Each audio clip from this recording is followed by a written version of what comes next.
will do the verification of the incidents that we reported. Okay. Who will do the verification of the incidents reported, and then liaise with the various security agencies within the state to take action. That's the rapid response angle of the model. Okay. The second part of the model is the trend model, the trend pattern, where we watch trends over time. Over time, okay. For instance, stealing is increasing in a particular community. We watch it over time, and then armed with the information of that trend, engage community. Community youths, this is what we have noticed from the trend of events. What do we do? What is happening? Why is this trend increasing? Why is stealing increasing? Why is piracy increasing? And then we hear from them. This is what we think. For stealing, maybe, oh, the youth do not have work to do. So that's why we have people looking for ways to survive. Fine. If that is the case, what can we do for them? Why don't we train them on skills? If we are going to train them on skills, who do we talk to? Let's talk to the cluster. There's the Shell cluster, who has given all those communities to work in. They also do some kind of training. Why don't you talk with them so that they can do Why don't you talk with them so that they can engage some of them in skills training? Why don't you talk with NDC, which is a development agency in the Niger Delta? Let's talk with NDC. Let's see how we can incorporate some of their trainings also in NDC. Can we talk with the Ministry of Youth, for instance? So you now see the area that we use the trends to intervene. To intervene. Those are the kind of interventions that we are looking at. Yeah. So that's the model that we are working on now. So what he said that he actually appreciated the model, the information that model generates, and what you have said, the fact that the model enable a proactive approach into curbing some of those this, because it gives the early warning, early signs. Absolutely. And then as a result of that, some of the information indicate when your cluster and the community are proposing to have a meeting, and also even though they will not want them to be involved. Yes. So because you have the information and they have the information, they are monitoring, and sometimes they try to see how they can hide under your cover to be part of it, so that they can have first-hand information. You see, even sometimes, even when the information they are discussing is not in the dialect, but we have somebody who interpret for them, that they found it very, very interesting. So that's when now was giving me example of those. I say, can they give me evidence of how, practical evidence of how and when in instances when some of those things has happened.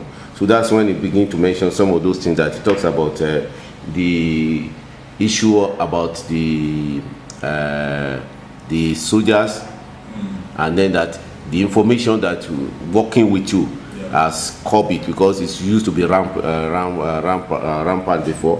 We also talk about this the issue of the chieftaincy issue. And he was talking about the issue about royalty. I don't know what he was talking about. There was supposed to be a royalty being paid, that the youths were saying that a project. Akenfa matter. What is there about that Akenfa matter? What was they have a shared location. So they have a shared location. So annually, Shell is supposed to make some payments to the community for development purposes. Now, for a while, Shell has not been paying that money. The reason is that the community is in dispute. Okay. There are two factions in the community. In that particular community, chieftaincy is tenured. Okay. So after a particular tenure, you leave, they bring in another person. In some parts of, for instance, in Nimbe, once you're a chief, you're a chief for life. Okay. Yeah, but in some Ijaw communities, it's a rotation. Okay. Sometimes some 4 years, some 3 years. So the one that was there when the GMO started has tasted a little bit of largesse. Very soon. So his tenure expired. He didn't want to leave because that's the way it ends now. He said his life So they started having. Because they want to make it hereditary. Yes, they want to make it hereditary. So they started having that issue between himself, and then of course another faction came out that was also interested in becoming chief. So that created a gap. And the moment Shell sees that there is a faction, there is anything conflict within your community, they will just stay off and wait for you to finish, so that they will not be recognized or seen as being supporting or be partisan. Yes, partisan, in any of them. So they just removed their hands and was watching them, and it's been on like that for like 3 years or so, since 2014, 3 years. So that's the major issue in Akemfa. Now, when we met with them, they told us, oh, Shell. So we went to Shell. Shell said, look, there is an issue with these people. Talk to government. Government should resolve them so that we can come back and start our work. We are ready for them, but they are not ready yet. So we went to government. Government said, there is a matter in court. Incidentally, at that point, we have been able to talk with only one faction. We didn't even know there is another faction. So when we got to government now told us, so there are two factions. So now look for the second faction and identify them, bring them together, let them agree. Once they agree, Shell will come back. So it is in that process. That was 2 weeks ago. Oh, you just recognize it? Very recent, 2 weeks ago. So that's where we are. That's where we are. The process of getting the two factions to come and sit down. But we have information that even the matter in court has been struck off. Okay.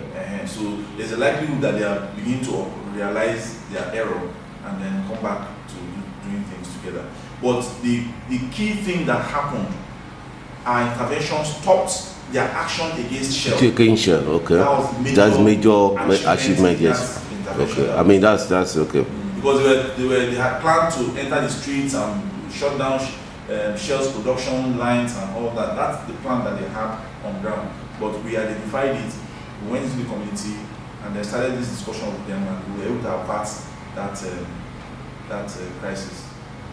Because of course, the ripple effects in some of those crises you can really never tell. You can never tell. You don't know what we may escalate to even beyond the community. Yes, it escalate beyond the community.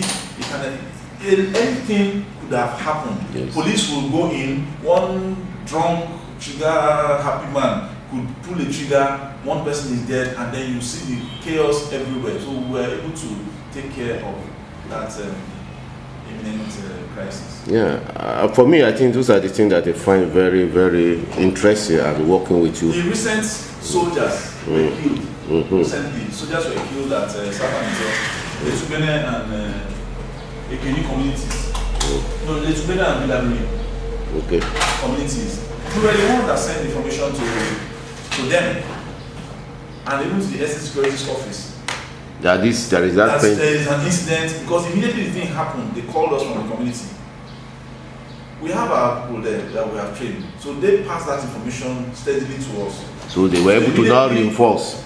Immediately the thing happened, they called us and told us that, see, this is what has happened though. We immediately called, sent the mail to police to yes, and then called the Estate Securities representative. He said, that kind of thing. I said, yes. He said, okay, just give me a few minutes, I'll call you back. And then he made some calls and then got back to me and said, yes, he has confirmed that such a thing had happened. But he will call me back to give me further details. So we are there, we are on the ground. So in this sense, so what it means that you have become the cluster has become a rallying point. An information point. A rallying point for information that makes them to information hub for conflict identification and resolution. And that's why it's important that it happens, because if, for instance, we are thinking beyond the Bayelsa State, we are beginning to think, why don't you extend this to Rivers and Delta? Because even if the Bayelsa State government adopts this model and then implements it, and Bayelsa is safe, but the neighboring, what about the infra from border neighboring states? So we are looking beyond that right now. that if we get Bayelsa State government to buy in on it, and then we're able to get the other state governments, convince the other state governments also to get catching on it. Yeah, by the time we say, and you can imagine the effect. If Delta, for instance, adopts it, and they see that there is a change, of course, that will begin to think the way we are thinking. Can we look at the other neighboring states around us so that we can close our borders? So it becomes, begin to extend into other locations until we cover the entire Niger Delta. So the question I want to ask is that, what mechanism or process do you think the clusters need to put in place to begin to engage the government towards adoptions of this or buy-in? Okay, well, what we are doing at the moment, we are talking with, we are using the Office of the SS Security, which is very key. They are, in fact, in charge of security issues. So we are talking with them. We are also talking with the House Committee on Security, the State House of Assembly, to get them to also push for the adoption of this. And then we are working with security agencies. We are also seeing how we can continue to push them to begin to talk about this model in their security meetings. Like the police is, so you spoke with him, he told you yesterday, if at security meeting level they discuss these issues, of course the government is with them at security meetings, they discuss these issues, and that's why we wanted to meet with all the security commissions. We just met with Navy. We've not been able to meet with Army and with Air Force. We are waiting patiently. We'll meet with them and then we'll bring them. If they all have a knowledge of this model and they think that it is useful to them, why not? The moment they begin to discuss at security meeting level, we know that we already have the right.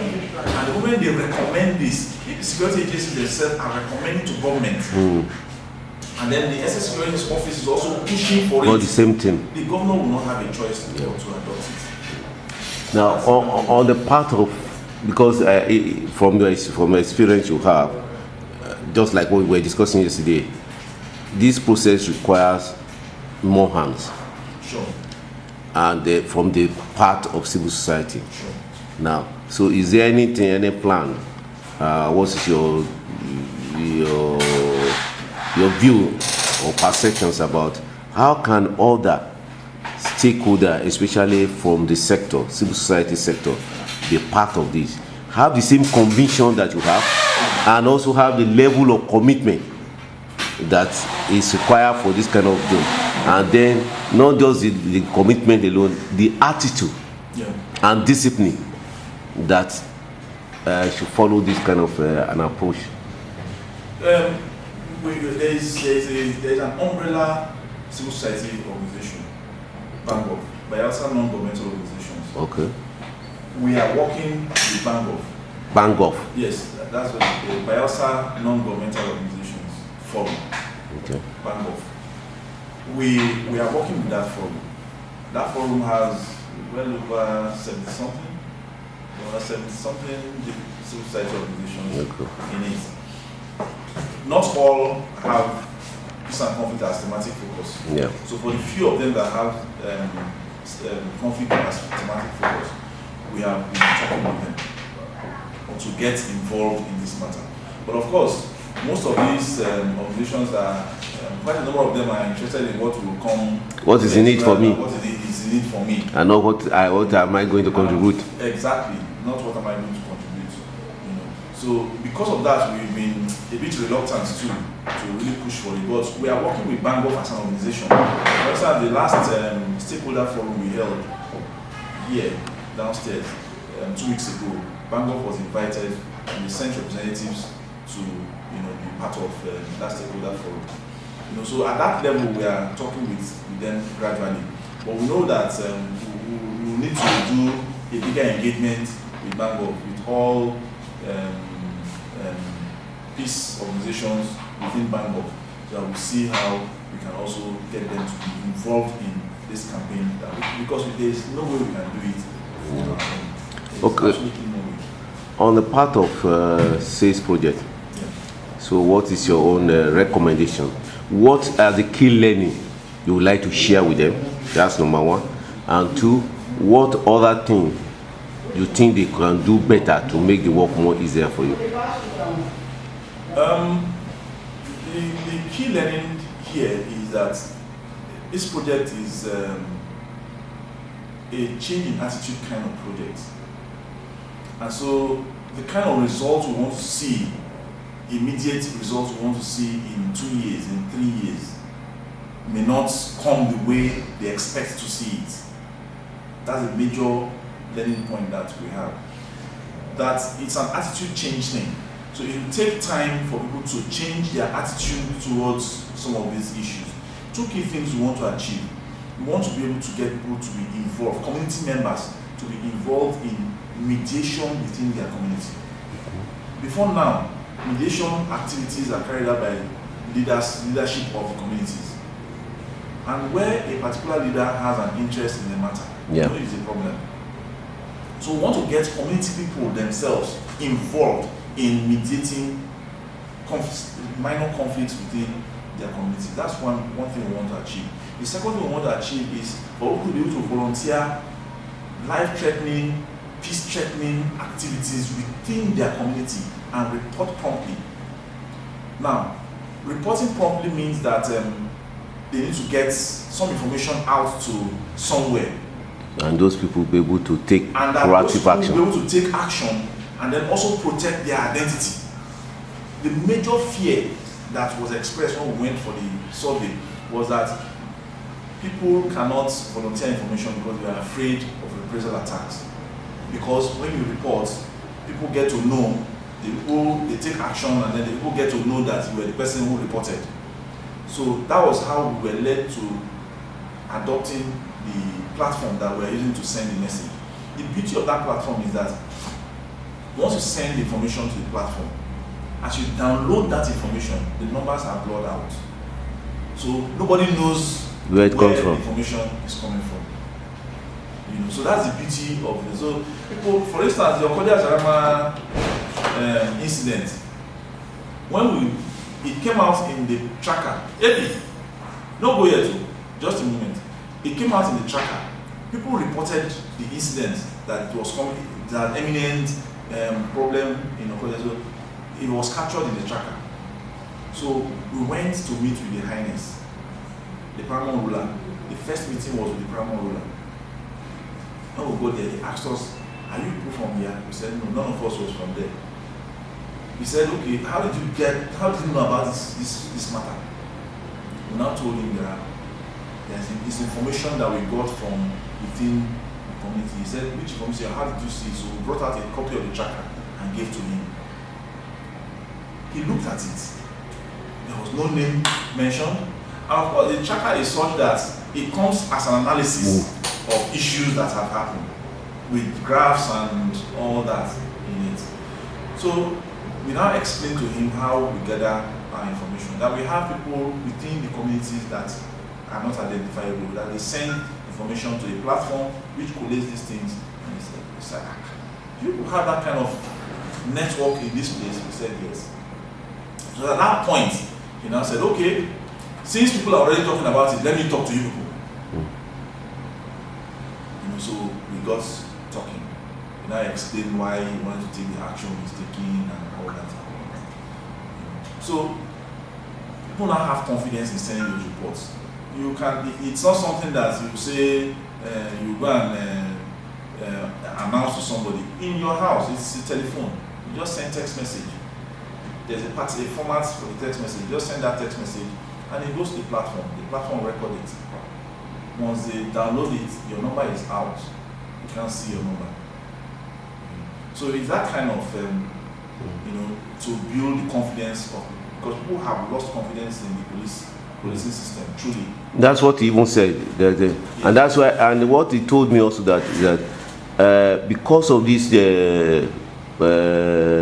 tracker and the kind of information that is being gotten from it, that he has also reinforced is belief and confidence in community policing. And that he is a real supporter of that. So I think, I mean, in another way, it means that the work you are doing is also changing the perceptions of even the force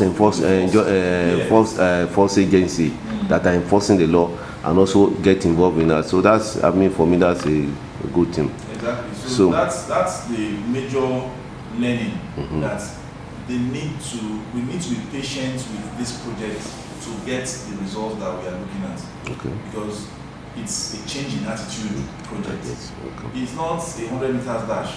Yeah. Peace and conflict in the process of mediation itself is not a 100 meters dash. No. It takes a while. Yeah. You know, forth and back before you get to where you are going. Yeah. You know, so that's the major learning. For what they can do better. Yeah. Well, they have a mandate for a period of time. Yeah. What we need to do is to ensure that we have a sustainability plan. We have a concrete sustainability approach to this issue. So you are now suggesting that as part of their SC strategy, the focus should be more on how to support you to have in place a sustainable plan. Yes.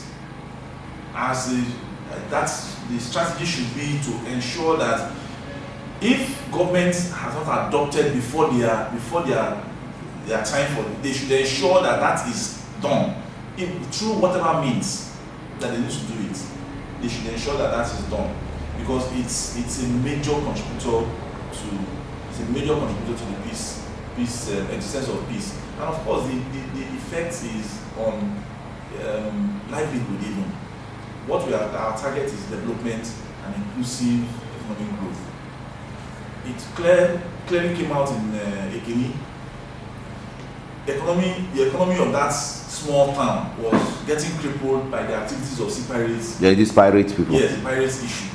The market was disrupted almost on a weekly basis until they tackled that sea piracy matter. So since that when was this? There has been no attack. Since when was this? That was last year. Since last year now, there hasn't been, and it used to be every week. Every week, it used to be every week. The same set of persons every week. Since last year, that incident had never occurred. The market is there, running every week. They do their market peacefully. So what else do we need to show that this thing is working? That's clear, because right now we can't even quantify the level of economic activity, because we didn't do a baseline on economic activity. Before that event. Yeah, before that event. So we won't even know what it has been by now, whether it has improved but the one thing is sure. If you go to the community and ask them, they will tell you, this thing used to happen like this, but now it has stopped happening. That's an indication that there's some kind of stability. Yes. That's good. Okay. There's somebody from that community. Maybe if Okay. I call him, Okay. I don't know if he's in town. Yeah, if we can speak with that person, that will be able to give us his own perceptions of it. Okay, thanks so much.